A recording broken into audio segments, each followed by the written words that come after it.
Je n'aurais jamais pensé que le deuil puisse ouvrir la porte à la trahison, mais je me trompais. 2 ans avant le décès de mon père milliardaire, il a épousé Linda, une femme qui est entrée dans nos vies vêtue de diamants et de promesses. Elle jouait si bien le rôle de l'épouse aimante que la plupart des gens la croyaient. Pas moi. Je voyais la façon dont ses yeux s'attardaient sur sa richesse, pas sur son cœur. Quand la santé de papa a commencé à décliner, Linda a resserré son emprise, agissant comme si elle possédait déjà tout. À ses funérailles, elle s'est tenue devant notre famille, annonçant que le manoir, les entreprises, même le jet étaient désormais à elle. Les gens chuchotaient, choqués par son audace. Mais je n'ai pas pu m'empêcher de sourire, car pendant qu'elle pensait avoir gagné, la vérité attendait comme un pistolet chargé. Elle n'avait aucune idée que tous ces biens dont elle se vantait n'avaient jamais été à lui pour qu'il puisse les léguer. Ils étaient à moi. Quand ma mère, Catherine, est décédée, j'ai eu l'impression que le monde se fissurait sous mes pieds. Elle n'était pas seulement ma mère, elle était le ciment qui maintenait tout ensemble. Mon père, Richard, avait toujours été un homme fort et autoritaire, le genre de milliardaire qui bâtit des empires et intimide les conseils d'administration. Mais après sa mort, il était méconnaissable. Ses costumes élégants flottaient sur lui, ses yeux étaient vides, sa voix fatiguée. Je me souviens être entré dans son bureau un soir, l'endroit autrefois animé était silencieux, et l'avoir trouvé assis seul à son bureau, fixant une photo d'elle. « Papa » ai-je murmuré, « tu dois manger quelque chose. » Il ne m'a même pas regardé. « À quoi bon, Sophia ?» Elle est partie. Tout le reste semble vide. Je voulais le secouer, lui rappeler qu'il m'avait encore, que l'entreprise et la fortune qu'il avait bâtie n'avaient pas disparu avec elle. Mais je savais aussi que le deuil a une façon d'engloutir les gens. Alors, j'ai pris le relais. À 24 ans, j'ai commencé à assumer des responsabilités qui n'étaient pas encore censées être les miennes, négocier des contrats, assister à des réunions de conseil d'administration, empêcher notre manoir et notre domaine de s'effondrer sous le poids de son chagrin. Les gens me sous-estimaient, mais je refusais de laisser l'héritage de ma mère se dissoudre. C'est alors que Linda est entrée en scène. Cela a commencé lors d'un gala de charité. Papa avait accepté à contre-cœur d'y assister, principalement parce que je l'avais supplié de quitter la maison. Linda est apparue comme si elle avait répété pour le rôle, robe élégante, sourire étudié, une aura de sympathie qui semblait attirer instantanément mon père. Elle lui touchait le bras quand elle parlait, se penchait juste un peu trop près, riait juste un peu trop doucement. Je me souviens avoir plissé les yeux de l'autre côté de la table. Quelque chose dans sa performance sonnait faux. Ce n'était pas la façon dont elle regardait papa, c'était la façon dont elle regardait le manoir par la fenêtre, la façon dont ses yeux brillaient quand elle entendait des gens chuchoter à propos de sa richesse. Pourtant, papa semblait plus léger avec elle, et une partie de moi voulait ça pour lui. Alors, je me suis dit, peut-être que je suis juste trop protectrice. Peut-être qu'elle tient vraiment à lui. Mais au fond de moi, une voix murmurait, « Sophia, ce n'est pas de l'amour. C'est de la stratégie. » En quelques mois, elle était là tout le temps. Elle lui apportait des repas, le convainquait de faire de courtes promenades, remplissait la maison de son parfum et de ses rires. Pour un homme brisé par le deuil, cela a dû ressembler au salut. Pour moi, c'était comme si une étrangère déplaçait des pièces d'échecs sur un plateau que j'étais censé protéger. Un soir, je l'ai confrontée dans la bibliothèque. « Papa, es-tu sûr pour elle ?» ai-je demandé, mon ton plus sec que je ne l'aurais voulu. Il a soupiré, se penchant en arrière dans son fauteuil. « Sophia, elle me fait sentir à nouveau vivant. Tu devrais être heureuse pour moi. »« Je veux que tu sois heureux », ai-je répondu. Mais le bonheur et la sécurité ne sont pas toujours la même chose. Il m'a adressé un sourire fatigué. « Tu ressembles tellement à ta mère. » J'ai quitté la pièce avec une boule dans l'estomac, car si je ressemblais à maman, alors je savais exactement ce qu'elle aurait dit, Linda est dangereuse. Le manoir avait toujours été plus que de simples murs et des sols en marbre. Pour moi, c'était le rêve de ma mère. Elle avait conçu les jardins, choisi chaque lustre, même les carreaux italiens du hall d'entrée. Après sa mort, je me suis assuré que l'acte de propriété soit transféré à mon nom. Non pas parce que je ne faisais pas confiance à mon père, mais parce que je voulais protéger le seul endroit où sa présence flottait encore. Alors, imaginez ma rage quand Linda a commencé à le traiter comme son palais personnel. Au début, c'était de petites choses, de nouveaux vases, des rideaux que je n'avais pas approuvés, quelques-unes de ses robes suspendues dans le placard de la chambre principale. D'accord, mon père méritait de la compagnie, me disais-je. Mais bientôt, son parfum a imprégné les couloirs, ses chaussures ont envahi l'entrée et ses bijoux ont encombré les comptoirs de la salle de bain. Un après-midi, je suis rentré d'une réunion du conseil d'administration et j'ai trouvé des ouvriers transportant d'énormes boîtes. « Qu'est-ce qui se passe ici ?» ai-je demandé. Linda a émergé de derrière eux, vêtue d'une robe de chambre en soie comme si elle possédait déjà les lieux. « Oh, Sophia » a-t-elle roucoulé. Je pensais qu'il était temps de rafraîchir le salon. Les vieux meubles étaient si démodés. Ma mâchoire s'est crispée. Ces meubles ont été choisis par ma mère. Et elle a incliné la tête, le sourire aussi tranchant que du verre. Chérie, ce ne sont que des meubles. Ne sois pas sentimentale. Je voulais crier, mais mon père est entré à ce moment-là, l'air épuisé. S'il te plaît, Sophia, dit-il doucement. Laisse tomber. Laissez tomber. Il ne s'agissait pas seulement de meubles. Il s'agissait d'effacer ma mère, un morceau à la fois. Quelques semaines plus tard, la situation s'est envenimée. Linda a organisé un dîner sans même me le demander. Quand je suis entré dans la salle à manger, j'ai vu des inconnus, ses amis, ses collègues buvant du vin à la table de ma mère. Ils parlaient de notre maison comme si c'était le chef-d'œuvre de Linda. Quel domaine magnifique, s'est extasiée une femme. Linda, tu te le es vraiment approprié. Le rire de Linda était doux mais délibéré. Eh bien, une fois que vous épousez un homme comme Richard, le monde s'ouvre à vous. J'ai claqué mon verre sur la table si fort que la pièce est devenue silencieuse. Correction, ai-je dit en la regardant droit dans les yeux. Cette maison n'est pas à vous, Linda. Elle ne l'a jamais été. Elle est à moi. L'air est devenu lourd. Les invités se sont regardés nerveusement. Mon père s'est frotté les tempes en marmonnant, « Sophia, pas ce soir. » Mais Linda a simplement souri doucement.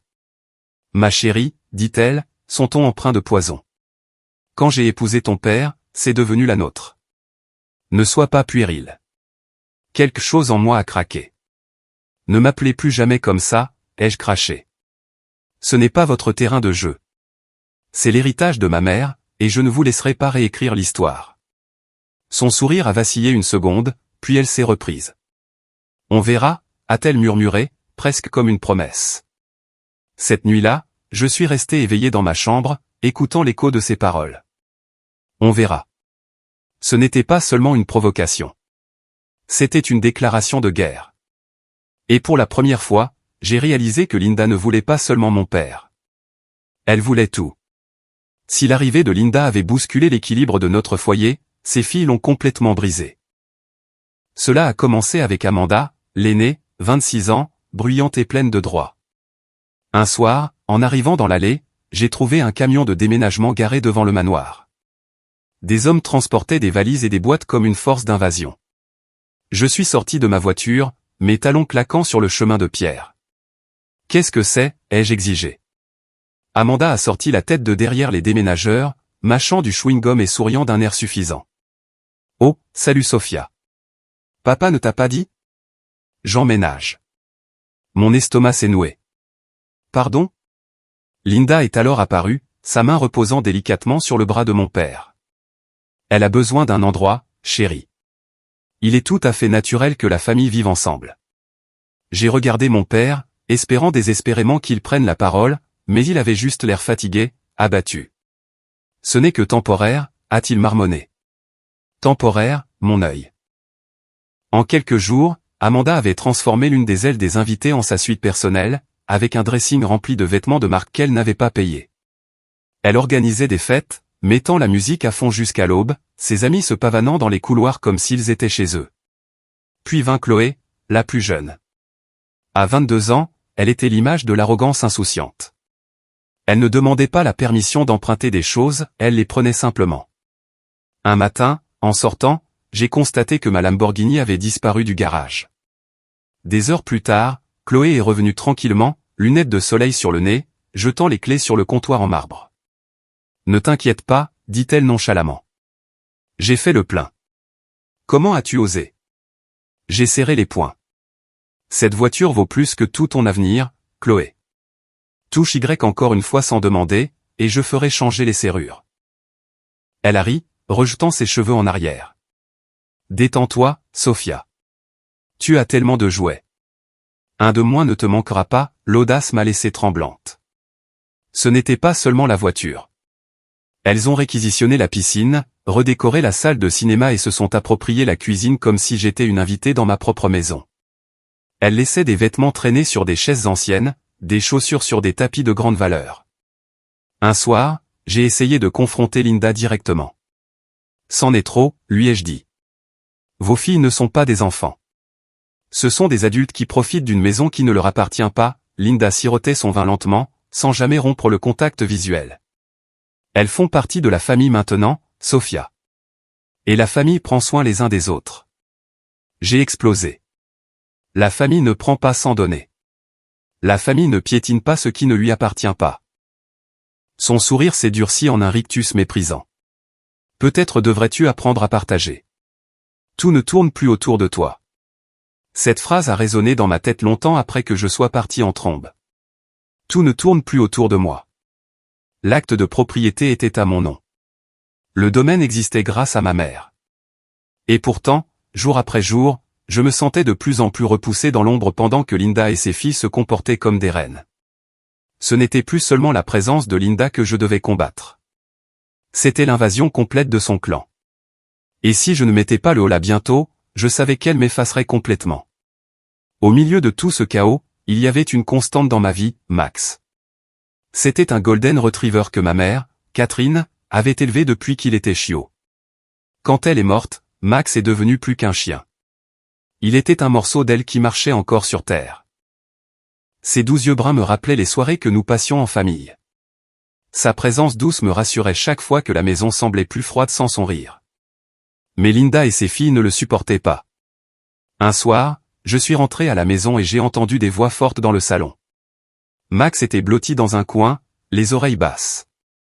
Amanda se tenait là, les bras croisés, le fusillant du regard. « Ce chien me met mal à l'aise », a-t-elle annoncé. Il m'a grogné dessus. J'ai laissé tomber mon sac et me suis agenouillé à côté de Max, caressant sa fourrure. Il ne grogne que s'il est provoqué. « Que as-tu fait ?» Amanda a ricané. « Rien. Il est juste flippant. Je ne me sens pas en sécurité avec lui ici. » Chloé est intervenue, roulant des yeux de façon théâtrale. « Honnêtement, il sent mauvais et il perd ses poils partout sur les meubles. Peut-être qu'il est temps de s'en débarrasser. » Je me suis levé d'un bond, la fureur bouillonnant dans ma poitrine. « S'en débarrasser ?» ai-je craché. « Ce n'est pas un vieux canapé que vous pouvez jeter. Il fait partie de la famille. » Linda, bien sûr, s'est glissée dans la conversation, sa voix dégoulinant d'une fausse inquiétude. « Sophia, ma chérie, peut-être qu'elles ont raison. Max est vieux. Peut-être serait-il plus gentil de le placer dans un endroit plus calme, loin de toute cette tension. » J'ai serré les poings. Il faudra me passer sur le corps. Max reste ici. Il ne quitte pas cette maison. Le sourire de Linda a vacillé, mais ses yeux se sont plissés. Tu n'es pas raisonnable. Pense à la tranquillité de ton père. Il n'a pas besoin du stress d'un animal agressif. N'osez pas déformer la situation, ai-je rétorqué. Max n'a jamais fait de mal à personne. Vous voulez juste effacer toute trace de ma mère. Un silence a empli la pièce pendant un moment. La vérité pesait lourdement dans l'air. Amanda a détourné le regard. Chloé jouait avec son téléphone, mais Linda a simplement souri d'un air suffisant, comme si je lui avais lancé un défi qu'elle était impatiente de relever. Plus tard dans la nuit, je me suis assise avec mon père dans son bureau. Max était enroulé à ses pieds comme il l'avait toujours été. Papa lui caressait la tête distraitement, un fantôme de sourire sur son visage fatigué. Elle aimait ce chien, murmura-t-il, sa voix frêle. Je la vois chaque fois que je le regarde. Ma gorge s'est nouée. Alors ne les laisse pas nous l'enlever. Il a soupiré, las et vaincu. Je n'ai plus la force de les combattre, Sophia. C'est là que j'ai réalisé que c'était à moi de le faire. Max n'était pas seulement un animal de compagnie. Il était le souvenir de ma mère, le réconfort de mon père et mon dernier lien avec la famille que nous étions autrefois. Si je laissais Linda le chasser, j'abandonnerais aussi le dernier morceau de ma mère. J'ai embrassé la tête de Max et j'ai murmuré, « Ne t'inquiète pas, mon grand. Elles devront d'abord me passer dessus. » Et à ce moment-là, je me suis fait une promesse. Je le protégerai avec tout ce que j'avais, car il ne s'agissait pas seulement d'un chien. Il s'agissait de prouver que Linda ne pouvait pas effacer ma mère ou moi de la vie que nous avions construite. Le jour où mon père a été admis en soins palliatifs, l'atmosphère dans le manoir a changé. Elle n'était pas remplie de chagrin, elle était remplie d'anticipation. Je pouvais le sentir dans la façon dont Linda marchait dans les couloirs, le menton levé comme si elle était déjà la nouvelle maîtresse de l'Empire. Amanda et Chloé se prélassaient au bord de la piscine, sirotant des cocktails, riant comme si le monde ne venait pas de s'effondrer pour moi. Je les ai entendus un soir, blottis dans la cuisine. Amanda a murmuré, une fois que Richard sera parti, tout reviendra à maman. Nous n'aurons plus jamais à nous inquiéter. Chloé a gloussé. Enfin, cet endroit sera vraiment à nous. Mon sang s'est glacé. Je suis sorti de l'ombre. Vous vous trompez, ai-je dit froidement. Elles se sont toutes les deux figées, les yeux écarquillés. Cette maison n'est pas à vous, et elle ne le sera jamais. Le lendemain soir, je les ai toutes réunies dans le salon. Linda était assise sur le canapé en velours. Amanda et Chloé étaient perchées à côté d'elle comme des princesses suffisantes. Je me tenais devant elles, le cœur battant mais la voix ferme. Nous devons parler de ce qui se passera après le départ de papa, ai-je commencé. Linda a haussé un sourcil. Nous avons déjà décidé. Nous resterons ici. C'est ce que Richard aurait voulu. J'ai secoué la tête lentement. Non, les choses vont changer. Vous avez vécu ici gratuitement, profitant de la gentillesse de mon père. C'est terminé maintenant. Amanda a ri. De quoi parles-tu? C'est notre maison.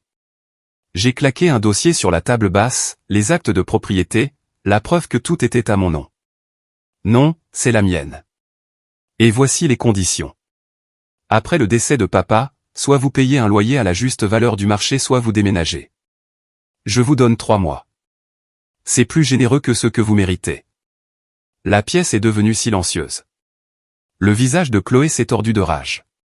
Tu ne peux pas être sérieuse. Oh, je suis on ne peut plus sérieuse, ai-je rétorqué. 3 mois après, si vous ne payez pas, vous partez. Linda s'est penchée en avant, les yeux brillants de venin. Comment oses-tu? Ton père m'a promis la sécurité. Il me voulait ici. J'ai soutenu son regard glacial. Les promesses ne changent pas les documents légaux. Cette maison n'a jamais été à lui pour qu'il la donne. Vous avez vécu dans le luxe en profitant de sa faiblesse. C'est terminé maintenant. Pour la première fois, le masque de Linda s'est fissuré. Tu es sans cœur, Sophia.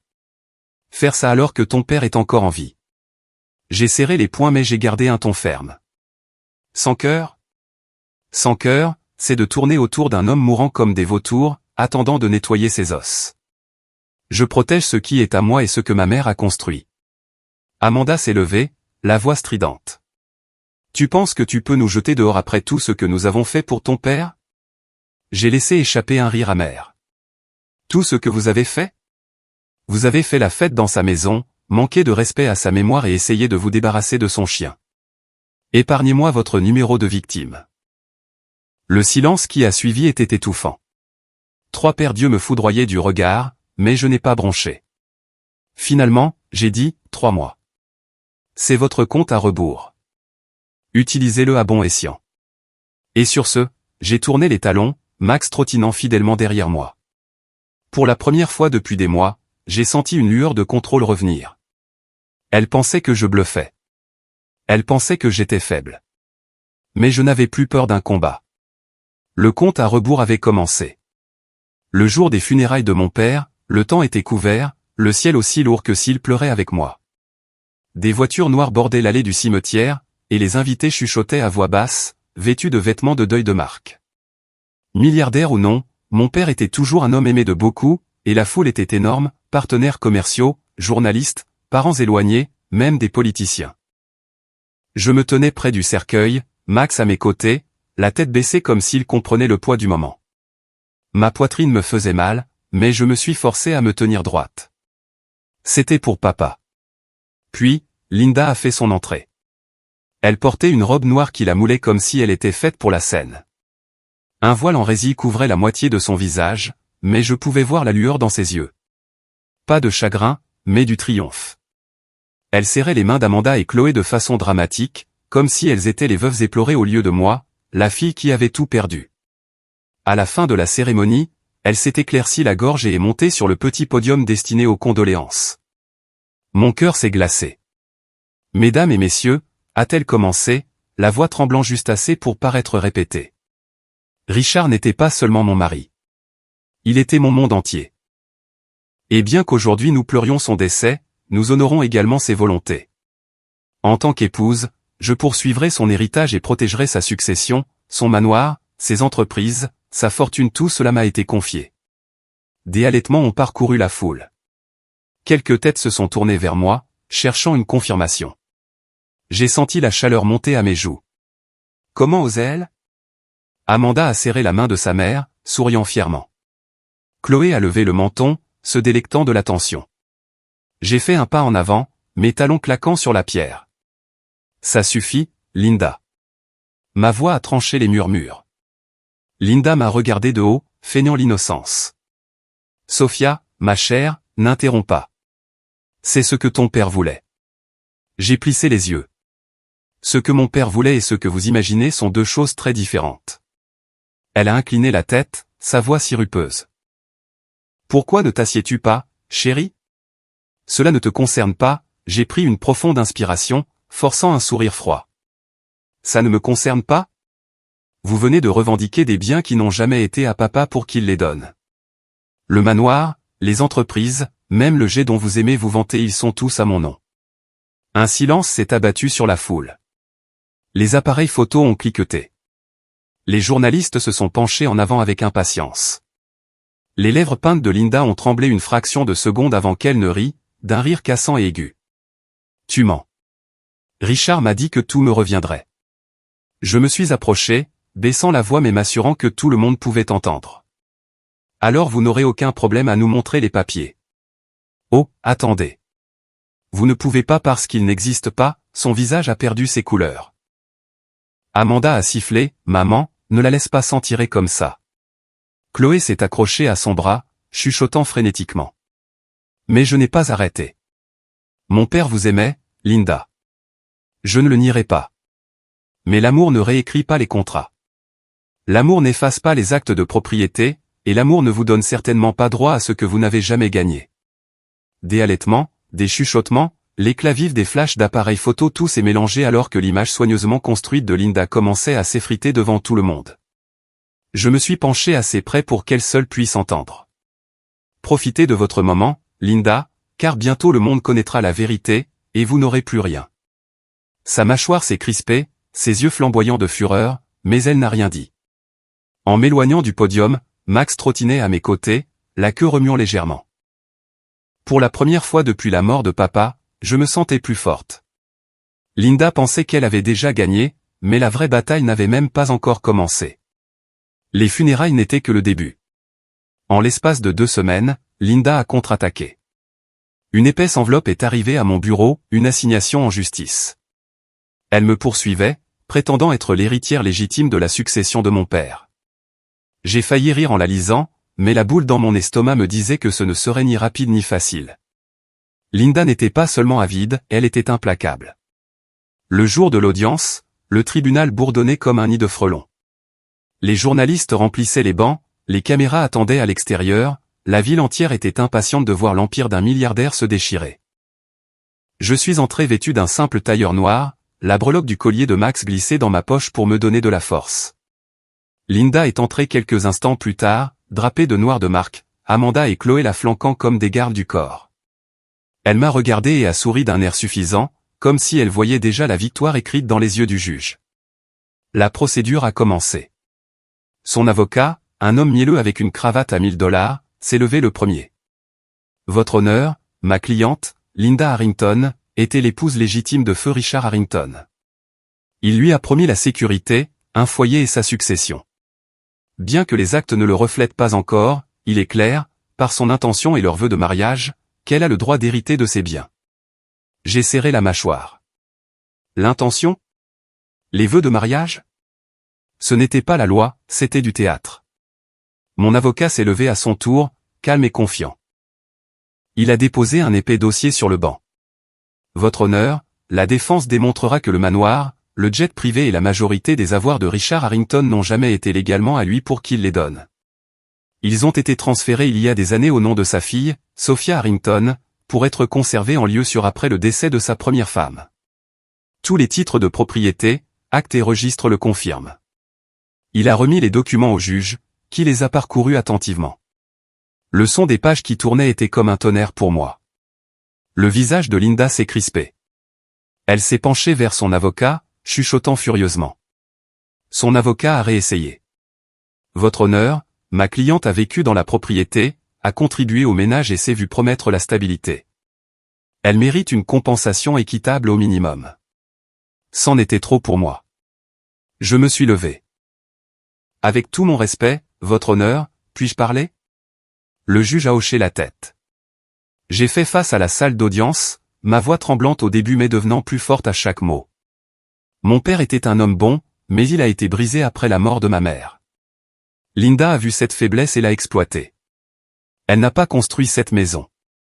Elle n'a pas investi dans l'entreprise. Elle ne s'est même pas occupée de lui dans ses derniers jours comme elle le prétend maintenant. Elle a emménagé, a profité de la situation et a essayé d'effacer chaque parcelle de l'héritage de ma mère, y compris Max, le chien dont elle voulait se débarrasser. Et maintenant, elle se tient ici, exigeant ce qui n'a jamais été à elle. Des halètements ont parcouru la pièce. Les journalistes griffonnaient furieusement. Amanda s'est levée d'un bond. C'est un mensonge. Nous aimions Richard. Je me suis tourné vers elle. Vous l'aimiez? Vous avez organisé des fêtes dans sa maison pendant qu'il était mourant. Vous avez volé des voitures, saccagé des pièces, l'avez traité comme un invité dans sa propre maison. N'osez pas me faire la leçon sur l'amour. Le visage de Chloé s'est décomposé, les larmes coulant sur son mascara. Tu es cruel. Nous l'avons perdu aussi. J'ai dégluti difficilement, la voix brisée par une colère brute. Vous avez perdu un homme que vous connaissiez à peine. J'ai perdu mon père. Ne comparez pas votre cupidité à mon chagrin. Le silence est tombé dans la salle d'audience. Le juge s'est éclairci la gorge, ses yeux passant des papiers à Linda. Madame Harrington, avez-vous des documents légaux prouvant votre demande? Linda s'est levée lentement, son sang-froid l'abandonnant. Richard me l'a dit. Il m'a dit que tout serait à moi. Il l'a promis. La voix du juge était ferme. Les promesses ne sont pas juridiquement contraignantes. Sans acte, contrat ou testament, il n'y a pas d'affaire. L'avocat de Linda s'est affalé sur sa chaise. Amanda a couvert sa bouche, horrifiée. Chloé s'est accrochée au bras de sa mère. Je sentais mon pouls marteler dans mes oreilles, mais je ne pouvais pas m'arrêter. Je me suis approché, ma voix aussi tranchante qu'une lame. Vous vouliez tout, Linda. Vous pensiez pouvoir me chasser, effacer ma mère et posséder un empire construit sur le dos de quelqu'un d'autre. Mais vous avez mal calculé. Parce que pendant que vous complotiez, je protégeais. Chaque propriété, chaque action, chaque bien que vous vouliez eux. Dommage. Ils ont toujours été à moi. Le visage de Linda s'est tordu, ses lèvres tremblants. Espèce d'ingrate. J'étais la seule à m'occuper de ton père à la fin. J'ai explosé. Vous occupez? Vous avez fait de ces derniers mois un champ de bataille. Vous avez essayé de lui arracher le seul réconfort qui lui restait, son chien, ses souvenirs. Si c'est votre définition de prendre soin, alors que Dieu vienne en aide à quiconque vous aime. Le juge a frappé de son marteau. Ordre. Ce tribunal se prononce en faveur de la défense. Toutes les demandes de Madame Harrington sont rejetées. La succession appartient légalement à Mademoiselle Sophia Harrington. Pendant un instant, le monde s'est arrêté. Puis la pièce a éclaté. Les journalistes criaient des questions, les flashs des appareils photo crépitaient comme des éclairs. Linda a vacillé sur ses pieds, son voile glissant, son rouge à lèvres maculé par les larmes qui coulaient sur ses joues. Amanda a juré à voix basse. Chloé s'est accrochée à elle, sanglotant. Je me tenais droite, respirant fort, mais victorieuse. Alors que Linda sortait en trombe, je lui ai crié, ma voix perçant le chaos, profitez de vos gros titres, Linda, car demain ils diront tous la même chose, vous avez perdu. Et pour la première fois depuis des années, j'ai eu l'impression que ma mère se tenait à mes côtés, souriant à travers la tempête. Lorsque le verdict est tombé, la guerre était terminée.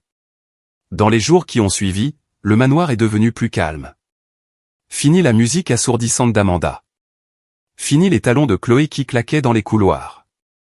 Fini le parfum de Linda qui s'accrochait à chaque pièce. Le silence semblait étrange au début, comme se tenir dans les décombres après une tempête, mais lentement, il a commencé à ressembler à la paix. 2 semaines plus tard, des camions de déménagement sont arrivés à l'aube. J'ai regardé depuis le balcon Linda et ses filles emballer leurs bagages de marque, leurs visages pâles, creusés par l'humiliation. Les journalistes grouillaient aux portes, criant des questions que Linda ignorait, se cachant derrière des lunettes de soleil surdimensionnées. Amanda marmonnait des jurons à voix basse. Chloé essuyait ses larmes. Aucune d'elles n'a osé lever les yeux vers moi. Max était assis à mes côtés, sa queue battant contre le marbre. Je lui ai gratté derrière les oreilles. On l'a fait, mon grand. On a récupéré notre maison. Il s'est appuyé contre moi, chaleureux et stable, comme il l'avait été tout au long de chaque combat. Ce soir-là, j'ai parcouru le manoir pièce par pièce. Les meubles que ma mère avait choisis étaient toujours là. Les lustres qu'elle adorait brillaient toujours. Pour la première fois depuis sa mort, la maison ressemblait à nouveau à la sienne, à la nôtre. J'ai allumé une de ses bougies préférées dans la bibliothèque, le parfum de vanille remplissant l'air, et j'ai murmuré dans la pièce vide, « C'est en sécurité maintenant, maman. » J'ai tenu ma promesse. Debout sur le balcon alors que le soleil plongeait derrière l'horizon, je me sentais plus légère que je ne l'avais été depuis des années. Elles avaient essayé de m'effacer, de me dépouiller de tout ce que ma famille avait construit, mais elles avaient échoué parce que la vérité avait toujours été mienne, et maintenant, l'appel était aussi.